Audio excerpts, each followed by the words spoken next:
Mga master, matapos ang isang buwan ay kasalukuyan pa rin nakapending for committee or for conference committee.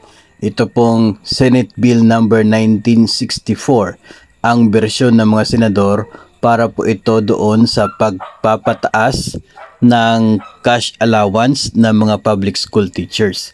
Mayroon din pong bersyon nito ang mga kongresista, mga master, na aprobado na rin po nila.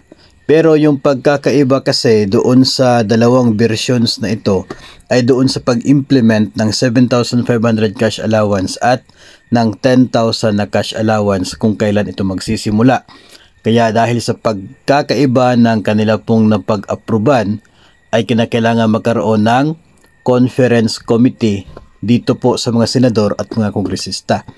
1 month na po yung lumipas mula nang tinanggap ng mga kongresista ang proposal ng mga senador for a conference committee, kung saan I guess 5 yata ng mga senador yung magiging representante nila para pag-usapan yung difference. Pero until now, after 1 month ay ganun pa rin, pending for committee or for conference committee itong estado ng House Bill na ito at Senate Bill.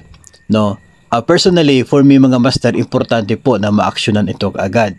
Kasi especially at ngayong darating na July ay magsisimula po ang susunod na school year.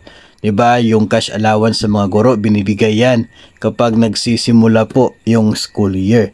Doon kasi sa mga bersyon na ito, yung bersyon ng mga senador, sinasabi na dapat ngayong school year na ito na paparating ay magsisimula na yung 7,500 na cash allowance.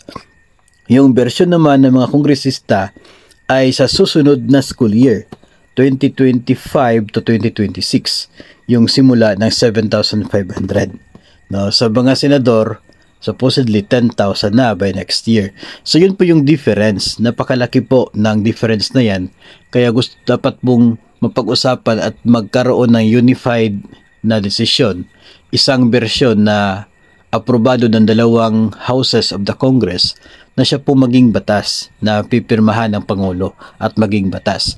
Ngayon mahalaga na sana ay maaga ito na ma-approve ng dalawang houses of the Congress para malaman natin kung kailan talaga magsisimula yung 7,500 at yung 10,000 na cash allowance sa mga public school teachers. Hanggat hindi po ito ma-approve ay mananatili pa rin na nasa 5,000 ngayong school year na paparating at no chance, or depende sa maging agreement po nila. Supposedly baka may chance sana na maging 7,500, pero kung hindi po ito maa-actionan ay mananatili po sa 5,000 ang cash allowance ngayong darating po na July o kaya ay August. So sana po ay hindi magtagal at ma-actionan ito ng mga mambabatas natin, kasi alam ko po na marami din po sa inyo yung nag-aabang po ng update tungkol po dito, kasi malaking tulong po ito for our public school teachers.